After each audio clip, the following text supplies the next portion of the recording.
switching the junglers back and forth, trying to find the right composition. How will Echo Fox adjust? Some of that has to be right here in Game 3. Match point for both teams as we head into picks and bans. Yeah, Anivia has been banned this whole time, but notice how when TSM is on blue side, I'm curious to see if they continue to ban Vladimir, because they could easily just play it themselves and force Echo Fox into banning it, or at least threaten to play it themselves, if Echo Fox wants to try and deny TSM the champions they played this whole set. Dash and Mark on the desk talking about getting that Azir away from Bjergsen. I think it is one of the right moves. I mean, Bjergsen's Azir is pretty great, and there's a lot of mid-lane bans already, especially with Froggen being successful on Cassiopeia, although I feel like Bjergsen would just go back to Victor after that. There's definitely more initiation potential from the Azir, though, and it gives TSM much more flexibility. All right. Again, TSM bans Vlad. The Rise again, or is it the Azir? Big choice to be made here. Top laners are having a heyday throughout this one, as the Shen was actually banned away from KFO in that victory. TSM respecting that. Is the Azir respected here on the pickup? Because honestly, Bjergsen's going to pick something still strong, but not as controlling as his Azir as it is at 30 minutes as these games are going a little later. It's the Rise again from Echo Fox. Maybe it's a situation where Froggen feels comfortable in that lane, and that's enough for them to leave it up. Exactly, and there's a lot of stuff they could pick away here. They could pick away Karma, they could pick away Aurelia. Instead, it's not like TSM needs to play the same team composition. They're going to take the power pick here. The power pick for them is Karma. We will see a new team composition for TSM, guaranteed. And the rest four are the same. Small switch. Small switch. What does KFO get? Do they take the Rek'Sai, get that away from Svenskeren? Rek'Sai Aurelia could be two great pickups. I think they should take Aurelia for sure. Two of the top lane matchups taken away from it. Obviously, KFO's Jax was pretty good last time, but I do still feel like in team fighting, the Aurelia has a little bit more versatility than the Jax. And they're also going to be able to deny the Rek'Sai, so some meaningful adjustments coming out on the Echo Fox side here. Hard has gone with Olaf 2 games in a row. We'll see that switch right now. And what will be on the other side? It is alive. It is open. We saw that random Hecarim ban in the first game. We've also seen Hecarim a little bit in the jungle, even in top lane very sparingly. Although it has yet to find a large amount of success in the LCS. If you have the Karma, though, legend has it, you will pick the Olaf jungle just to speed him up and make him better. Very good synergy. 20 seconds left. Quiet comms here. Svenskeren's like, what do I pick myself? Yeah, I mean, doesn't have to worry about too much. If they're gonna lock it in, they shouldn't be hovering it. Just a pet peeve of mine. You don't want to give the other team time to react to your stuff. Ooh. I mean, they already have a jungler, right? So it's not like it would matter if they picked it or not, but the Lucian and the Azir are picked up once again. That'll do it. Same damage dealing backline 3 games in a row. Bjergsen Doublelift very comfortable on that set. So many Lucian games. You got to be getting sick of the champion at some point, Doublelift. Wasn't he the one that actually just wasn't that good, Doublelift used to say? Yeah. Yeah. When Lucian was first gaining popularity, he didn't think it was that good. Then he got beasted by someone's... Isn't that what you say to the girl on the playground when you don't like her? Yeah. Oh, she's... I really don't like her. I don't like her. Yeah, she's not all she's cracked up to be. Well, he's still going to keep going back to it. Looks like he got the phone number. Froggen and Keith, what will they decide? I don't think it's going to be that Varus, who may just go back to the Cassiopeia once again. Yeah, I mean, I can't fault Froggen for picking Cassiopeia if they're going to be letting the Azir through, and like, it's strange because it's hard to say that the Azir is the reason that Echo Fox are losing these games. Froggen is winning to splitting lane and potentially making just as many, if not more, plays than Bjergsen in these games. So, like, I totally understand why they're letting the Azir through. And I understand why they're letting the Lucian through as well, because it's not like Doublelift is hard carrying on these things. But yeah, I would say it's actually the Lucian that is making more plays than even the Azir. Like, the early game pressure that it is providing has been massive. This combination of Biofrost and Doublelift working so well. Just kind of like one unit as they push second tiers together very, very early last game. Like you said, just the control they have there. Almost more of a playmaking-esque way to bring it to the table. what will be the final 2 pickups, and it's going to be a Swain and a Gragas. Yeah. So really switching things up here as we come into Game 3. And TSM's done this a few times this season where they go really heavy into AP, and it relies on Doublelift getting farmed in this game. So look for a lot of jungle attention towards Doublelift's lane here.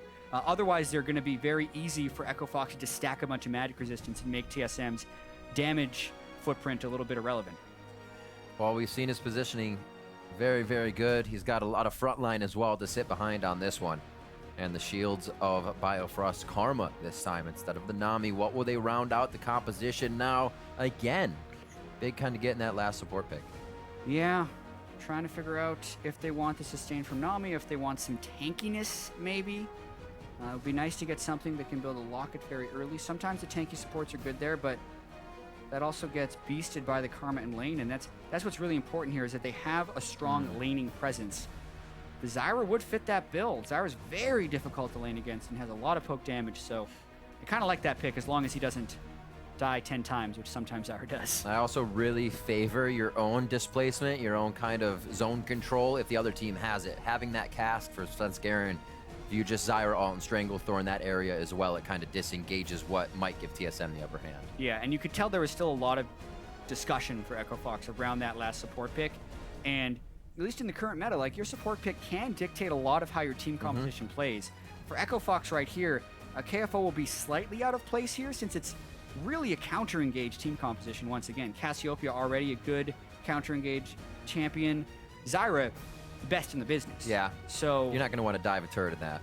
It doesn't necessarily put Echo Fox in the position to make a lot of plays, which has been something they want to work towards. But at the same time, if you're just trying to win this series, the game they did win was when they did stop TSM's aggression and they did counter-engage a few nice times. So can't fault them for the pick, and maybe they can come away with this with the win. See if they put the pressure on themselves that hard again this time. It's time to break the tie. Send your vote on social media using hashtag TSMWin or the hashtag FOXWin to declare your allegiance and predict the winners of this series. We'll know if you change your vote. Don't cheat.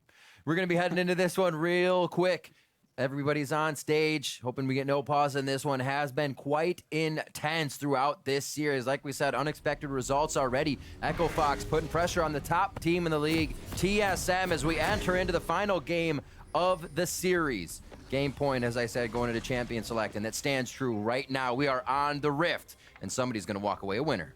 Absolutely, and the question will also be whether or not we want to see standard lanes here, because there has not been deep lane swap wards placed in either of the first 2 games with relatively conservative level 1 plans for both of these teams. Whereas last game, that actually really punished Echo Fox. They were unable to guess properly in a lane swap. TSM was able to meet them in lanes, and that just allowed Doublelift and Svenskeren and Biofrost to kind of take over the pressure in this game. Now it actually seems like TSM are the ones going in a little bit early to try and get the lane swap wards. Hard just peeking. So I think they're there. And it looks like Keith will get himself into the same situation on that bot side, so they have the vision as well. So, gentlemen's agreement. We'll go this way. You go that way. Let's not fight just yet. Yeah, so deep wards placed. Lane swaps have definitely favored TSM in these. Yeah, they have much better wave manipulation. They've been able to get Monster a decent-sized lead over KFO. If Swain gets ahead of Aurelia, it makes Aurelia kind of miserable in split pushes. But also notice just the delayed exits by the duo lanes. They'll both end up walking through these wards. Oh, look at this. Echo Fox wants the 2v2. They see TSM walking through the bottom side, and they path right for it. This means they'll be a little late for the lane, but they definitely want this 2v2. It's a volatile bot lane. Seeds, blossoms everywhere from Keith's Jin. There's going to be a lot to avoid in this. It's not just cupcakes everywhere every so often. There's a lot to look at in this lane. It'll be very interesting to see what happens there. And KFO is going to take to the top side, so we're going to get matched up for this one. I am liking it. Last time it was a swap matchup, but it happened real fast and TSM took control. Yeah, because even if you consider this a favorable matchup, they're starting down experience in both side lanes now because they decided to react to those late wards to get this swap. Doublelift already level 2 before Echo Fox has killed the minion.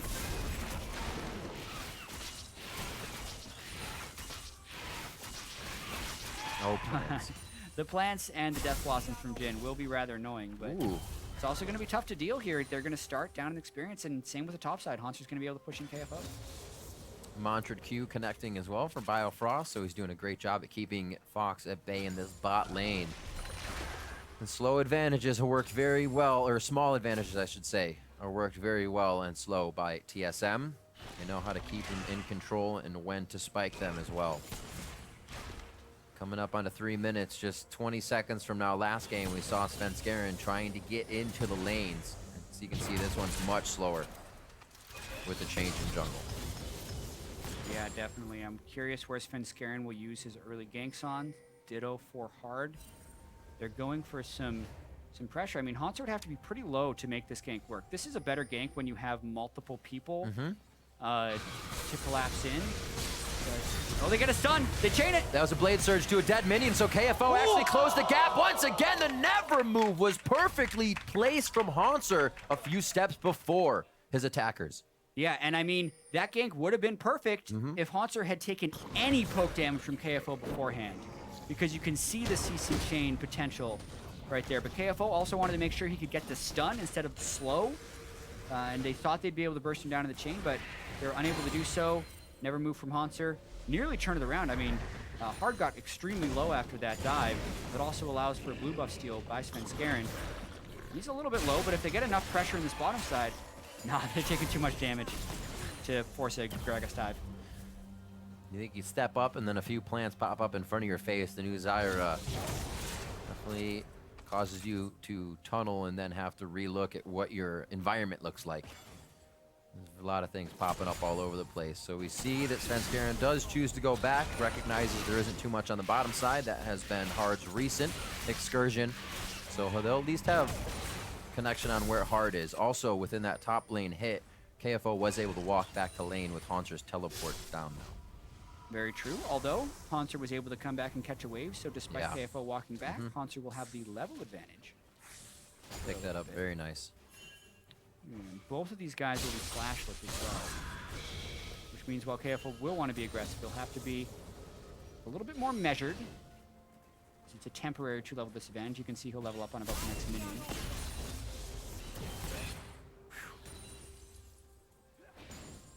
Skill shots galore in that bot lane, left and right, whether it's Grasping Roots or the Karma Inner Flame coming out. Harass onto the turret, trying to dodge it out, but Karma, easy farm here. So very, very slow early game. 600 gold lead just from back and forth, getting some farm in these lanes. Svenskeren is actually hard farming this one instead of making himself apparent to the lanes. Well, they poked KFO down pretty well.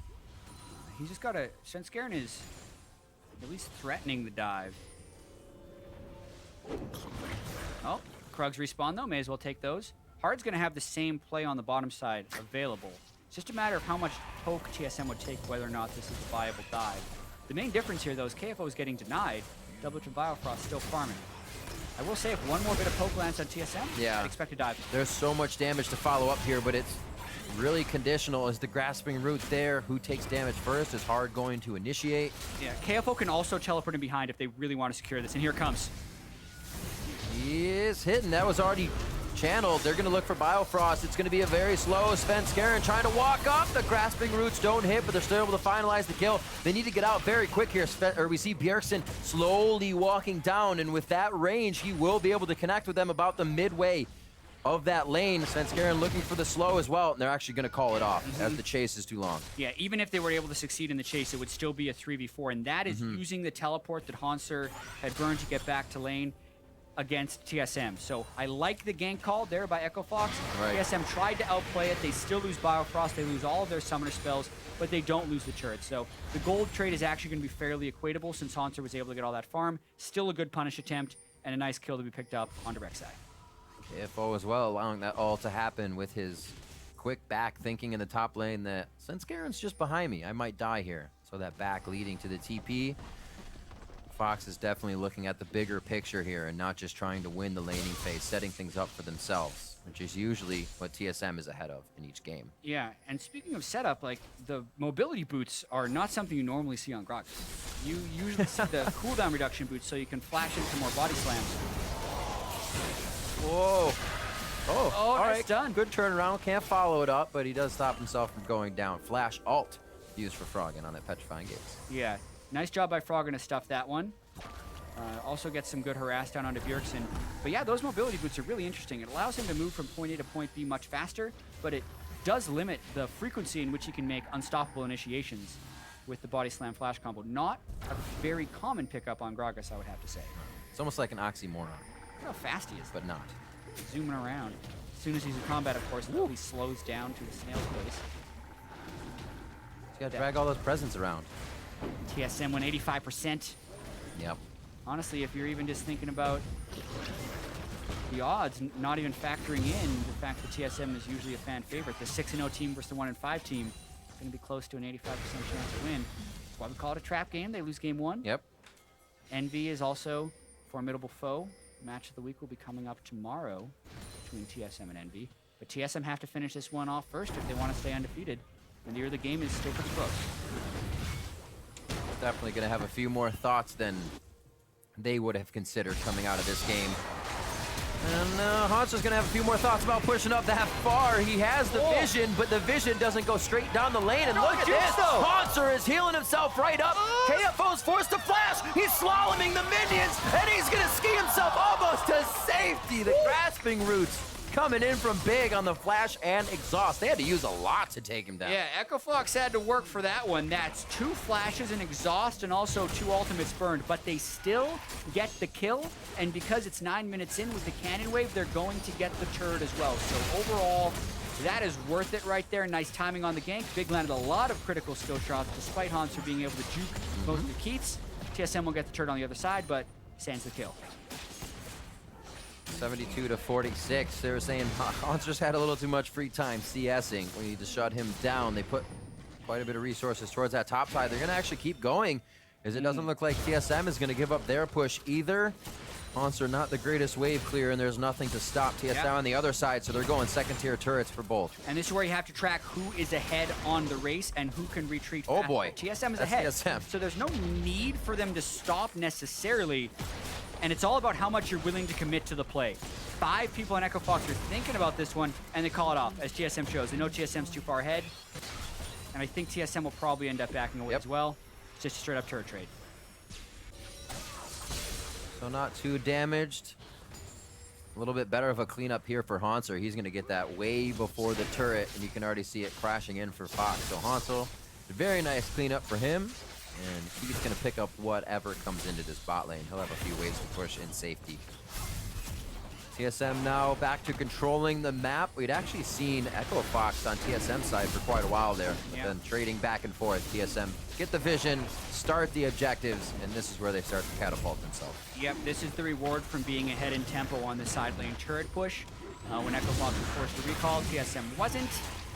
Echo Fox trying to get one back with the Rift Herald, though. That will be very good for KFO if he makes it over to pick that one up, which he should. Zyra very helpful with this, being able to turn. Oh, they reset it actually, so it gains about 1,000 health before being knocked back down. They changed the aggro too many times towards plant that they actually hit the cap and it started healing up.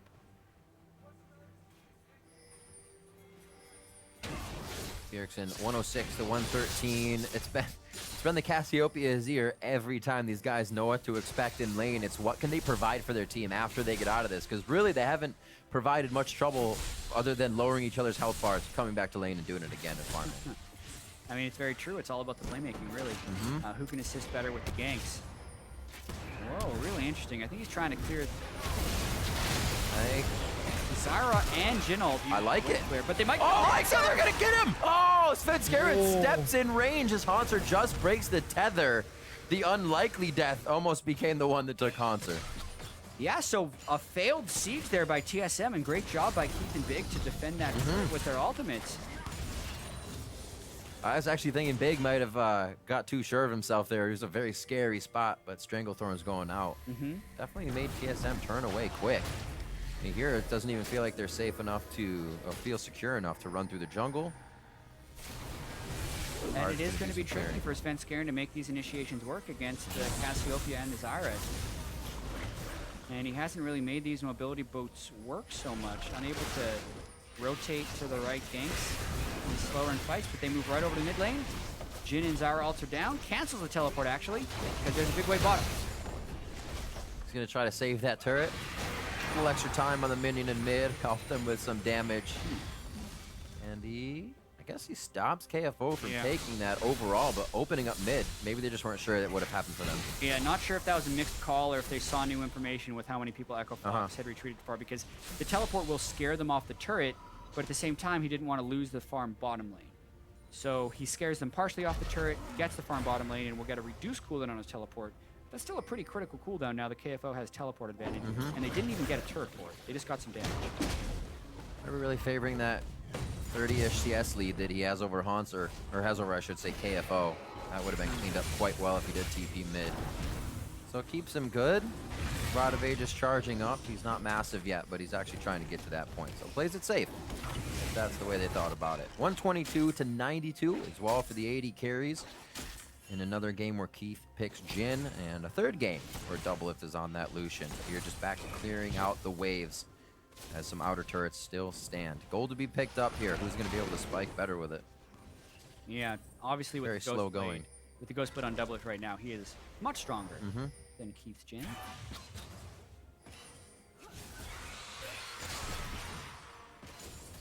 Really just trying to get the wave pressure down, but it's so hard to push into his Zyra. Keith able to just wave clear out pretty easily as well. Definitely a nice switch up. As you were mentioning, the Zyra, it's stopping TSM from wanting these engages, really stopping them from actually going harder on the turrets than they could be able to. We haven't really seen Big take that out too much. Once last week, and just a few before that, is the Karma and the Braum has really been his mainstay so far. So still switching it up. Yeah, I mean, I still really like the way TSM's moving between turrets, and this at least explains why Sven's scaring to build the mobility boots. They're trying to stack their movement speed advantage over Echo Fox this game. Karma and Doublelift are zipping side to side. They go threaten a turret. If Echo Fox has defenders, they go threaten another turret. And they've gone back and forth enough times that they're actually just kind of crushing down turrets now. Frog had left to fight the Sundisk in mid, and he said, I got a turret. But wait, we're losing the inhibitor now on the bot side. Froggen's actually going to walk this one back. They may be able to get somewhat of a pincer, but it seems like he's giving that reroute away. And he's going to go ahead and try to get a mid lane push in mid. Gather with the team. They could try to force down mid if they get TSM walking on the flank here. Yeah, and TSM has made a pretty clear decision that they're really just trying to beat Echo Fox through map rotations and teamwork. Yes. They're not going for crazy solo kills. They're not playing the lane super aggressively. It's actually Echo Fox who's been able to go for a few kills and get them, but TSM is holding a clear advantage in this game because they are just moving between lanes in a superior fashion. And it doesn't look like they'll have the damage to even get that mid turret down. Hard goes down to Dragon. There's still a minute on this, so they're just kind of prepping the vision.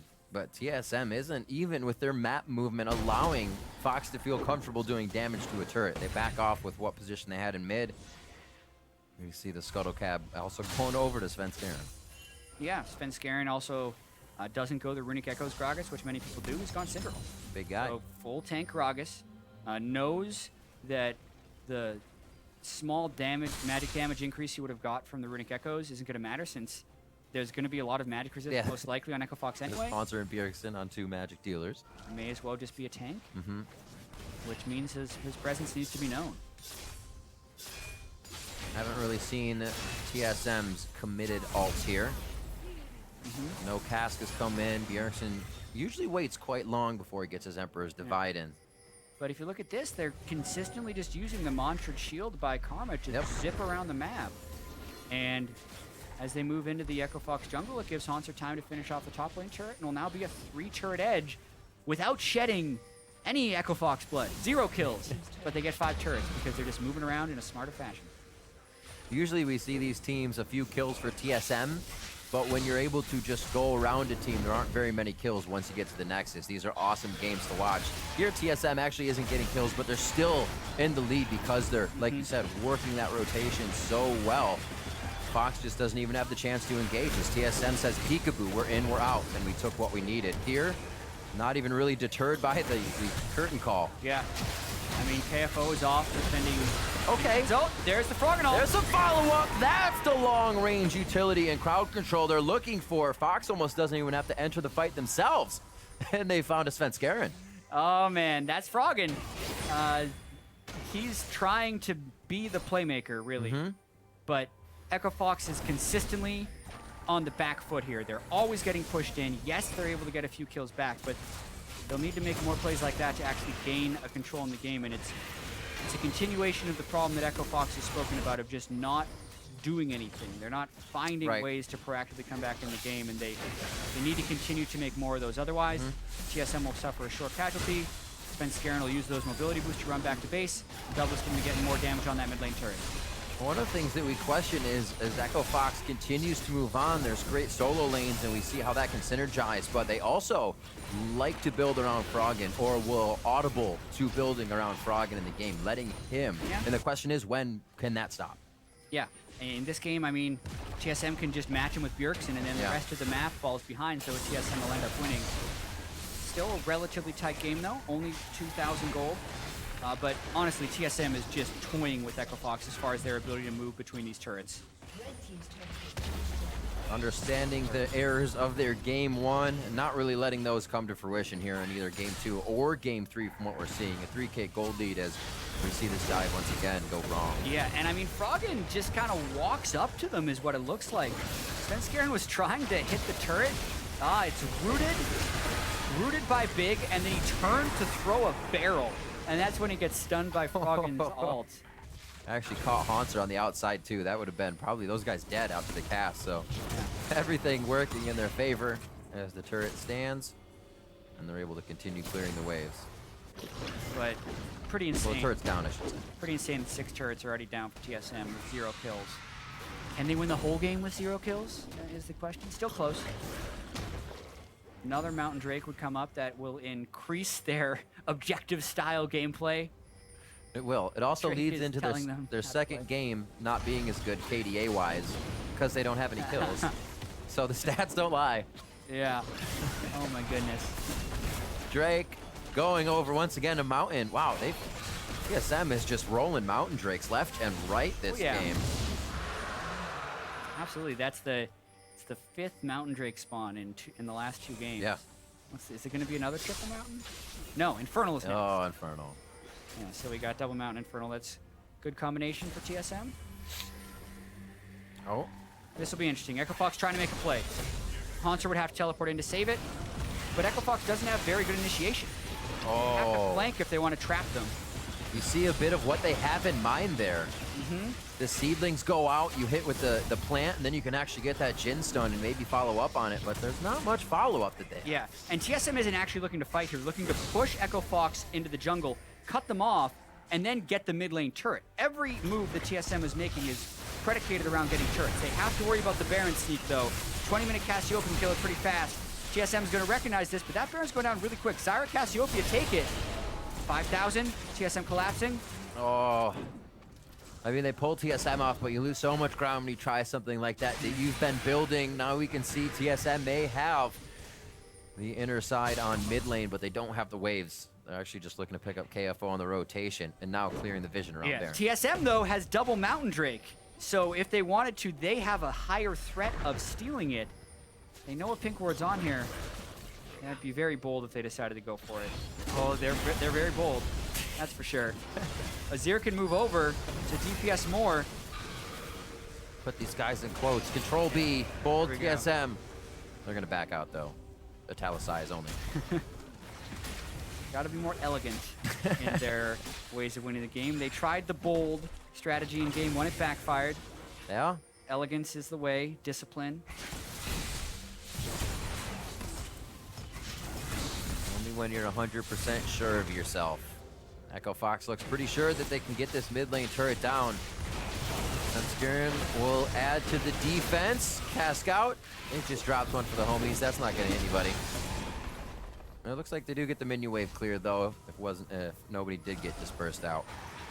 Coming up on 22 minutes.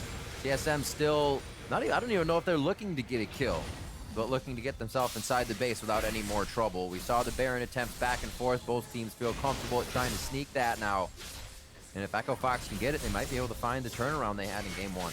Yeah, I mean, if Echo Fox is going to be looking for team fights, I'm waiting for that Aegis. They're not building it up currently on big or on hard. But maybe when Froggen uses all his cooldowns, they'll go for a kill. This looks like an opportunity for a kill. slowly. Those birds are still doing their work.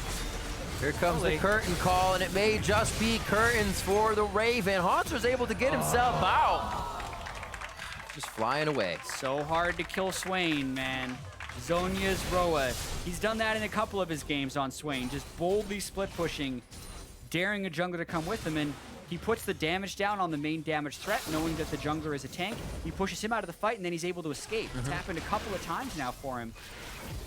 It's been very hard for Echo Fox to deal with. Exactly, because you also don't have a burst. You're whittling him down, and he's just gaining health while you're whittling, so it's not like you can crush that HP gain all the way down. And he's up, so that hurts even more. Usually if your Swain's down, controllable.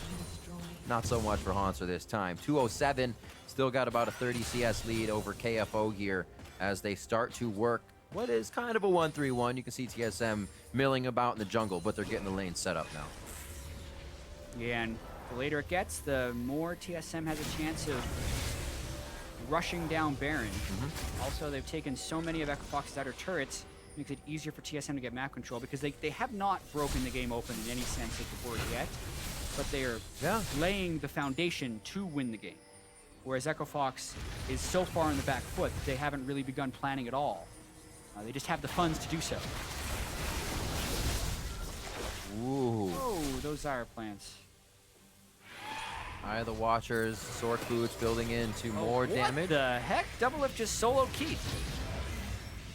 Well, now we need backup. Haunter's here. Curtain call for Keith. That was Doublelift's ultimate. Both summoners as well. He's trying to get that auto spacing on KFO and hard, but it's not going to work. Big on the side could go down. Haunter once again stays alive with the Ravenous Flock going out against his enemies. And the back end of the fight, Haunter dives through to try and get the fight in, but KFO takes him down. Svenskeren and the rest of the team are still going hard, but they're just doing it because they're in, and they have to stay that way. Bjergsen, the soldiers are out. He tries to shift away, but he goes down.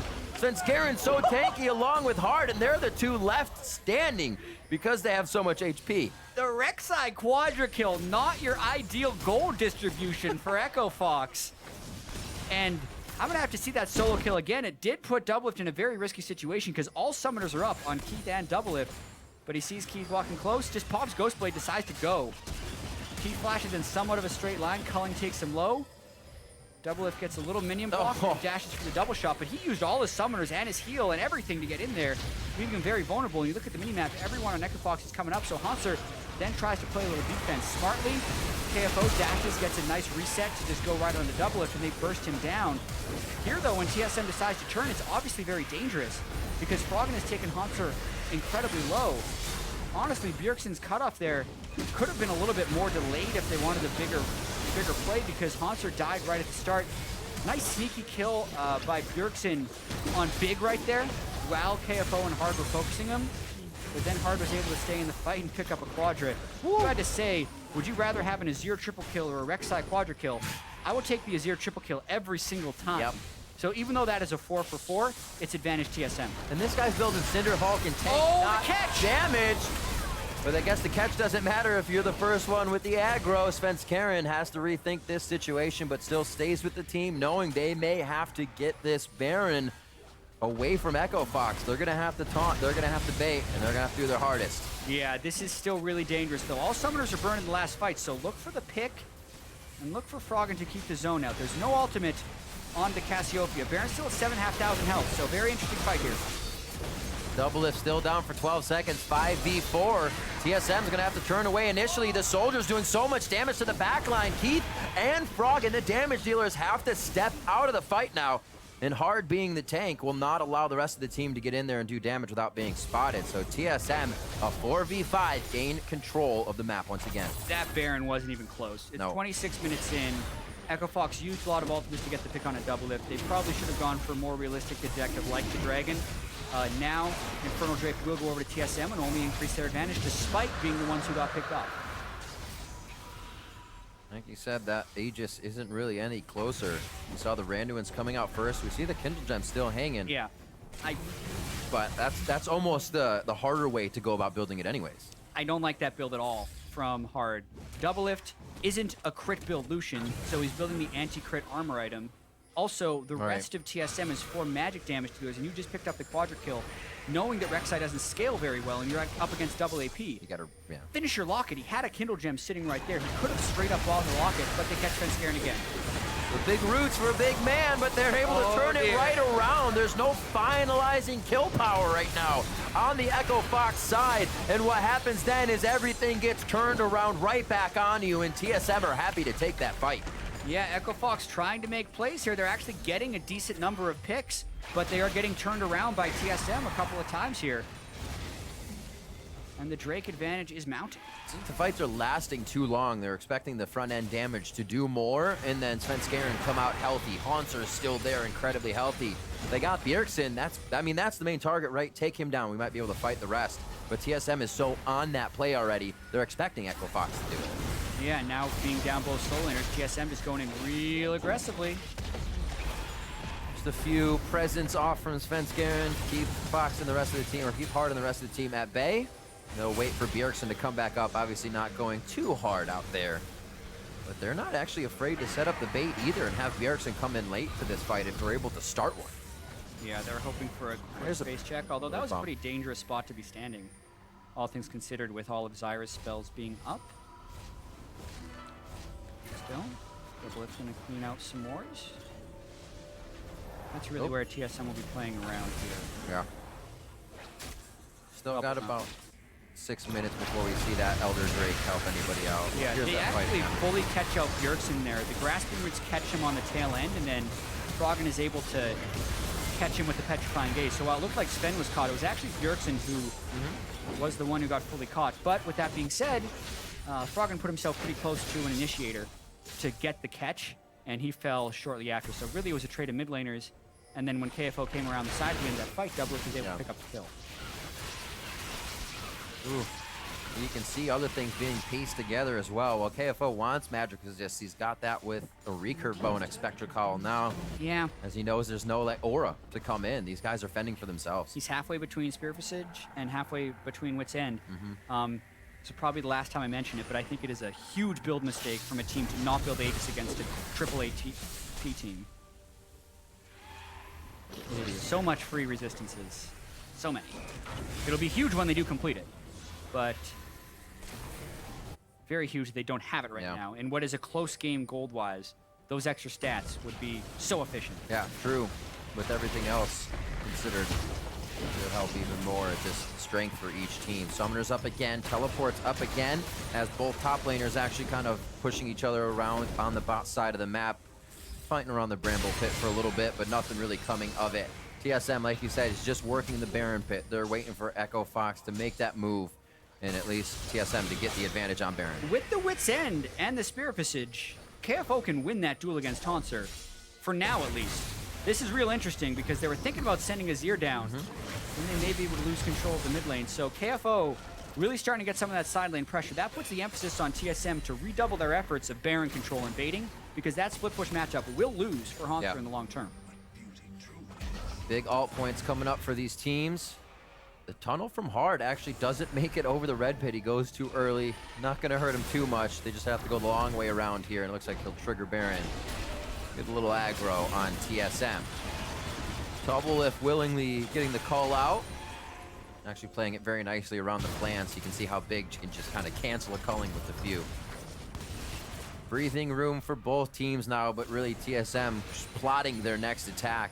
Feeling okay if the game kind of stalls out for a second, because they know the next thing to happen is Echo Fox has to fight them. Unless Svenskeren thinks he can knock Hard out of range, it wouldn't be worth going into a 50-50 smite battle here. Well, it doesn't look like they're going to stop it. They know. Really dangerous. They're taking a lot of Baron damage. They still want it, though. Svenskeren's really greedy there. All right, the plant almost keeps it from healing up, but they decide to back off. A little touch and go there for a second. Yeah. Interesting. They're going to end up losing the mid lane turret for that move. And Echo Fox continuing this stall out actually very well. They went from 4 to 5, 6,000 gold now to 54.1 to 53.4. Yeah. 600 gold now is the difference between these two teams as we get later into the game. And Echo Fox, we asked if they could adjust, and TSM is not on their inhibitor turrets this time. They are not inside their base, so they have adjusted to the swap in this series. Exactly. TSM was able to kill all those outer turrets very early. Yeah. But Echo Fox have definitely neutralized this a little bit. I think a lot of that has to do with KFO completing that Magic Resist. And Echo Fox is not going to build a Locket, which I think is a huge mistake. Wow. We'll see if it ends up costing. Still? They're all going for Spirit Visage.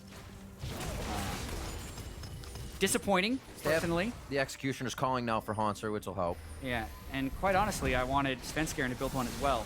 It's one of the most built items in the game, and there's very good reason to build it against both of these teams. Biofrost got your back. Zyra and Cassiopeia should be doing it. Ardent Sensor as well for Biofrost, Yeah, and seeing that more. He doesn't have the Aegis either. No one has rushed it. Very disappointed, really.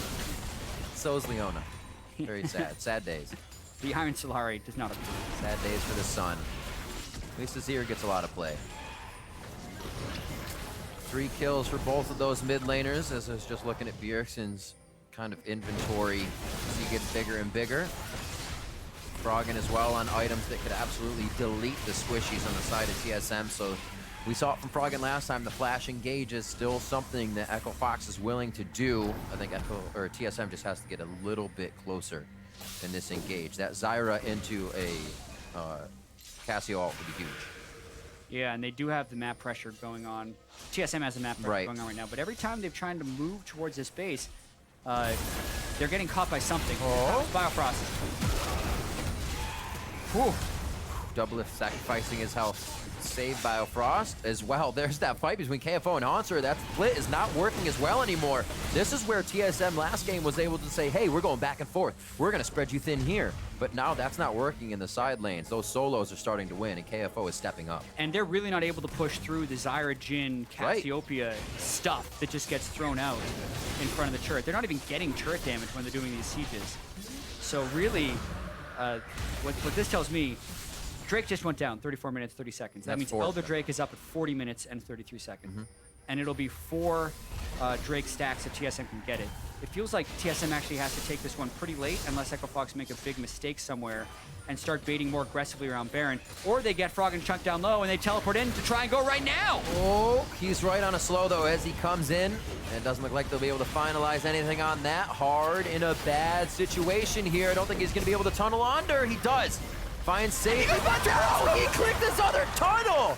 Oh, when you don't want to make a mistake, but you make a mistake, and then you give the other team Baron. That's the possibility that's happening right now. It's happening. Double Mountain Drake Infernal. That'll be the Baron for TSM. Now they'll have a real chance of cracking the base.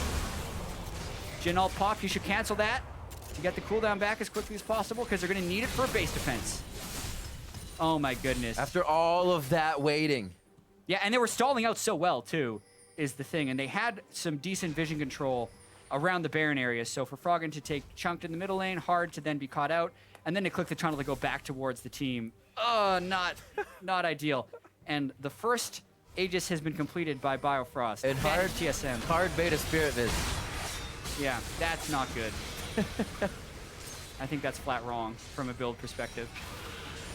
Oh, Haunter's starting to body KFO a little bit. Oh, Biofrost! Gets himself out. They're using the speed effectively. That's the explosion damage, that front-end nuke that we've been looking for. It's able to take down Echo Fox. KFO drops, and the rest of the team will follow quickly. Hard coming back up is the only one left. Yeah, instead of waiting around their defensive line of Cassiopeia and Zyra, they do try and make the play, which is something they've been trying to improve upon. Right. That was just not the right time to try and make a play. They also had an opportunity to kill Biofrost, but they were greedy for yet another kill. It made them get caught out. Now these are substantial death timers and maybe a TSM win. Hard says walk this way, but nobody's going to follow that one. Team SoloMid biting down now, looking for the win. 20 seconds left on the clock, and we know that is more than enough time to get onto these turrets, especially with 2 Mountain Drakes to take those objectives down.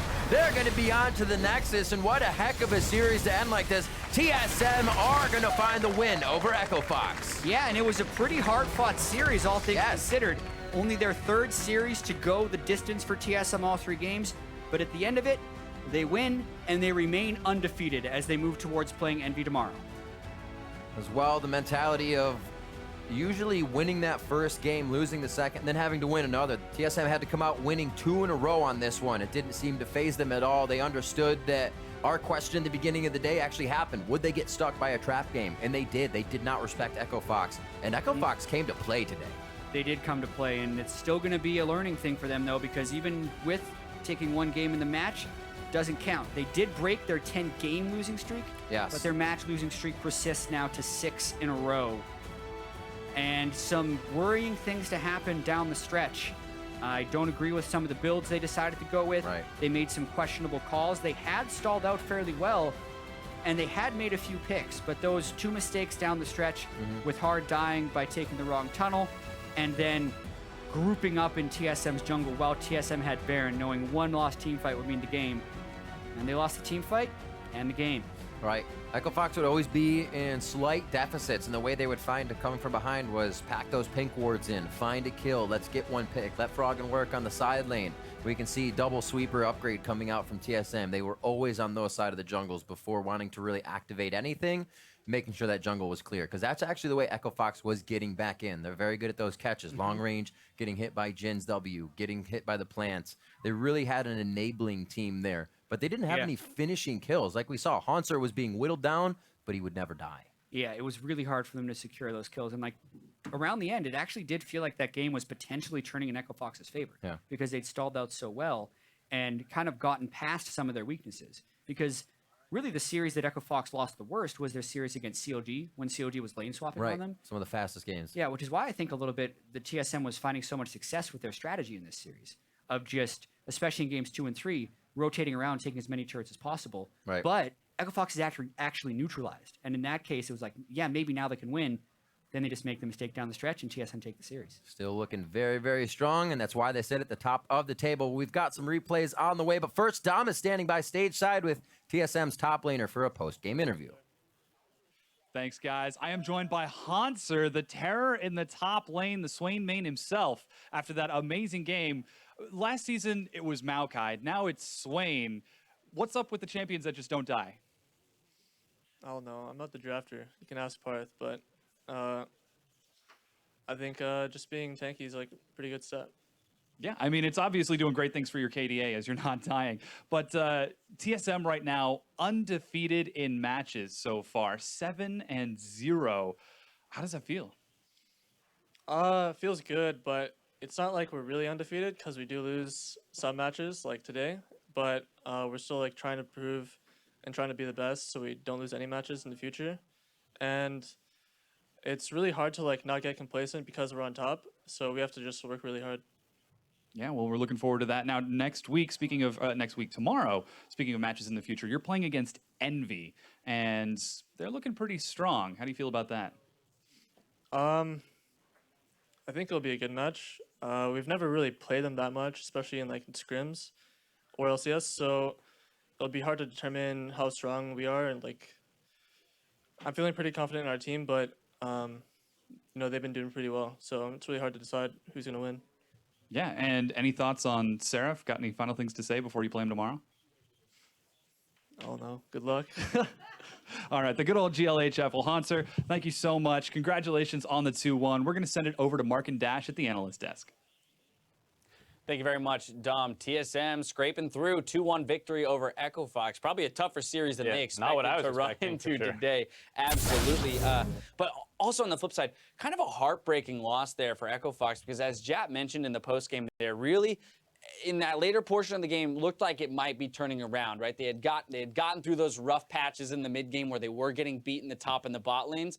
They had gotten to that later stage where items are more equalized and they have some opportunities to get back into the game, but then a couple missed positions, a couple maybe misclicks even on that tunnel from Hard, hand the Baron over, and then one fight and it's over. Yeah, it's pretty tragic. It's like they get that quadra kill onto the Rek'Sai getting really tanky. They pick double if like soon after that, and then they were just a little indecisive around the Baron. They had no ults up. They really shouldn't be in that position. Maybe they could have gone for the Dragon or gold somewhere else on the map, and it just kind of slips away from them. All right, so we dive right into the gameplay here because I want to see how this came to be and fell apart for Echo Fox. We're going to go to that big fight in the top lane as Doublelift almost solos out. He gets him. There it is. Boom. But Now he's way overextended without the rest of his team. This will devolve into a pretty big team fight. Yeah, I mean, it's very chaotic. You see 2 people versus 3, and then more people from TSM coming up the back. And so it starts out with KFO and Rek'Sai popping double lift, and now Froggen is caught out. He turns on to Haunsers. Big and KFO are running around low. It's just this giant kind of like 2 teams bumping into each other. Beer goes for a big play there and gets a lot of damage down onto Froggen, sets him up to be killed. It's just kills back and forth. Now KFO's low, but he gives him the stun on Froggen. Hard this whole time has just been autoing people and picking up all the kills. Tank Rek'Sai, man. Yeah, you would hope those kills would be going on someone else, but he just somehow is always the last one hitting him and gets 4 kills at the end of it. I think that's one of the things here is that it was essentially a 4 for 4 since Doublelift picked up that kill on at the very beginning of the fight. But when 4 of your kills go to Tank Rek'Sai versus a kill to an ADC and 3 kills to a mid laner, even though it's an even trade in kills, that's not necessarily where you want, how you want the gold distribution to fall if you're on the side of Echo Fox. If you're TSM, you're like, this has been glorious. It can go much worse. If that was, 4 kills on a Cassio, you're suddenly like, ooh. Right, exactly. And that's the thing. I mean, we saw how effective the Cassio could be later in the game. Definitely like pushing TSM off the Baron a couple times just because of her poke and her range. But not picking up those kills there definitely did not help. Moving ahead to 35 minutes into the game, this is the one that closes out the game, and it's a little unfortunate because Fox making a very innovative attempt at getting back into it after giving up the Baron, just not being in position quite in time to surprise TSM there in their own jungle. Yeah, I mean, they have KFO pushing down bottom, trying to create some pressure so that when TSM moves for the collapse, they can pick them off. The problem was Big wasn't in the brush. He gets seen, he throws out his abilities, and the gig's kind of up at that point. And Froggen is like, I can drop my ult on a support only because my opportunity for a bigger play is gone. Right. But you still lose no matter what in that position. So it was a good idea. Execution just wasn't quite there. It just shows you how seconds matter in this game, right? If Big were in that bush, they may get a 3-man ult, like Cassio ult with a Zyra ult, and all of a sudden they're right back into the game. So unfortunately for them, it doesn't work out. But once again, I do have to say that that is at least the kind of play that I'm excited to see this team make, as opposed to saying, we just lost Baron, let's hole up, and slowly get pushed in. They're not saying die here. They're refusing to die. They're going to go ahead and make a play, make a stab at getting back into the game. This time it doesn't work out. Yeah, and I mean, that's kind of the improvement we were hoping to see. I mean, obviously this team's in a little bit of a upheaval stage. We're not exactly sure what they'll be doing moving forward. Right. But at least for this game, it was much closer than anyone would have anticipated. So that's probably a good sign. Hopefully it continues to improve. But on the flip side, TSM gets another win. They still get another win, remaining undefeated. Player of the game here is going to go to Doublelift, 5-2-1 on the Lucian. I mean, we saw a pretty significant CS advantage through the laning phase, both in the bot lane and the top lane for Haunter as well. And then taking that CS advantage into some 1v1s for himself, styling on that Lucian yet again. Yeah, I don't even think he's supposed to win that lane. Like, they last picked the Zyra. I'm pretty sure Zyra Jhin is supposed to beat Karma Lucian, but they got destroyed. They were down a ton of CS. They got 1 turret dive off, but that's about it. And they got shoved in really early. It wasn't until about level 4, level 5 that Zyra and Jhin were able to kind of strike back in that lane, but by then already down 15 CS. That's so detrimental early in the game. There's a CS discrepancy like that is hurtful. Yep.